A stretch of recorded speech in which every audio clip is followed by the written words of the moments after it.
My mother was really a wonderful woman in a way. Her dad died when she was 2 years old. You know, she would sew little, she made me a cowboy.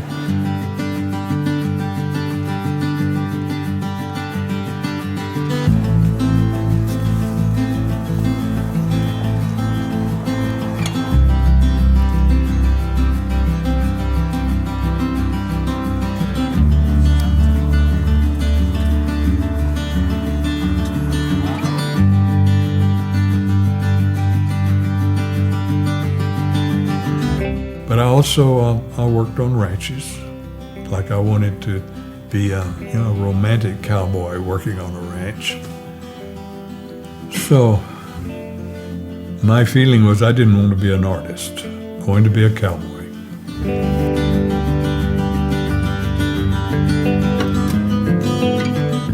My first commission was when I was 8 years old, as I remember it. I drew a lot. I drew horses and girls and different things, and laying down in the living room floor and using Crayolas and keeping inside the lines. That was kind of important to me at that time. You know, it was just, that's what I did. Later on, I didn't want to be an artist. I wanted to be a cowboy.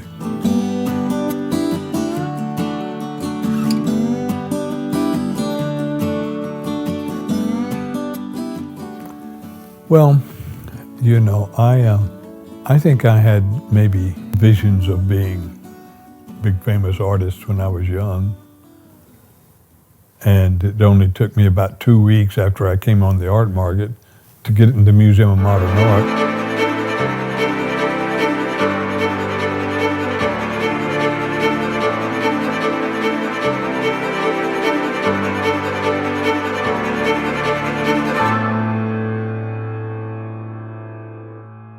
I'd met Warhol. I met Warhol when he just painted soup cans. Met him later on after we had our one-man show. Warhol and I had our first one-man show in New York exactly the same time. So that blew all of the things of me waiting around for many years to get in the museums. But, you know, I'm really no part of the world of art. I'm kind of over here in my own special little place. But I said, what's the best gallery in the LA area? And I was told Felix Landau Gallery. So I said, okay, I'm gonna take my paintings and see if what he thinks. While I was there, I had taken 4 paintings with me. 3 women in automobiles and 1 nude. I went to La Cienega Boulevard, where his gallery was, and just walked in. And I walked in, and there was a show going on at that time. So I set my paintings down against the wall and started looking at the show. And I heard, whose paintings are these? Well, my thought was they shouldn't have been there. Someone was uptight with me. I said, they're mine. And Felix said, well, it's kind of interesting. Come in, I want to talk to you. He took me in his office. He said, tell me about yourself. So I remember telling him things. I said, I was born in Tahoka, Texas. And he said, where? Tahoka, Texas. And he said, no one comes from Tahoka, Texas. So Felix said, how about me setting you up in a place to paint, give you some paints, and you paint for a month, and if I like what you do, I'll take you on as an artist. I started painting. I was taken by these photographs of Marilyn Monroe in the Life magazine. I did this painting of, three Marilyns, and behind each Marilyn was 3 photographs of her. I painted, So anyway, I finished that and got a call from Felix, and he said, well, come over and see what you got. I said, okay. Came over and saw the Maryland triptych, and he said, fantastic. And he literally just took the paintings and took them with him, and I guess made arrangements for a show in New York. And so he took the Marylands, and he also took one of the women in cars. Museum of Modern Art bought the Marylands, and they bought the woman in striped dress. So one of those original pop art paintings that I did in Texas went to the Museum of Modern Art before nearly anyone did.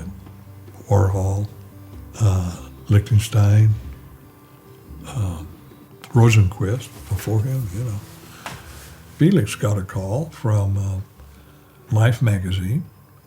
They said they wanted me to do a portrait of John Wayne. So the limousine picked me up from my studio in Hermosa Beach and took me out to his ranch at Tarzana, which is close by LA. So got out, walked in the door, and inside it was a huge dining room.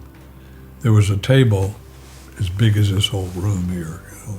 So down at one end, I walked in the door at this end, and down at the other end was Duke. I walked in, he said, "Hey, Gill, come on down," you know. So he said, "You had breakfast here, you sat by me?" And he had a bunch of people sitting around the table. And he said, "Well, do you want what I have?" I said, "Sure."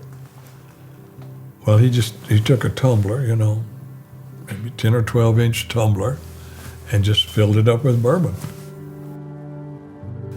But art, the whole art, everything changed right at that point. He has a phenomenal history and an important place in the history of modern art. He was one of the constituent part of the pop art movements in America from the 60s forward. He's made a significant contribution to that period, very important period in world art history. So it's an absolute pleasure to have his work here this evening, and of course to be here with James Gill.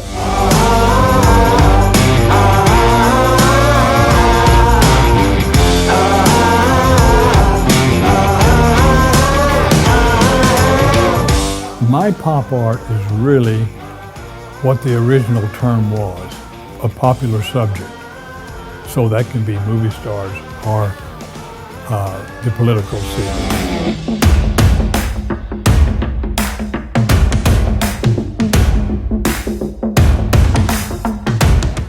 I love his use of colours, and the images are very iconic. So you have Marilyn Monroe, Elizabeth Taylor, and the Beatles. So they're world-known icons, so they're very classic, and they will never go out of fashion. 1967, I was chosen to be part of the Sao Paulo Biennale. And when you read who all was in it, it's really pretty amazing. Wesselman, Warhol, Thibault, Ruscha, Rosenquist, Rauschenberg, Oldenburg, Lichtenstein. This was quite an honor being part of this. Chosen as one of the top artists in the U.S. I mean, I was really proud that I'd been chosen with this group of artists. James was one of those unique original artists. To put him in the same bracket of Lichtenstein and Andy Warhol is something, in terms of the galleries that we can represent, it's so unique and it's so different that it's something that we're really excited about.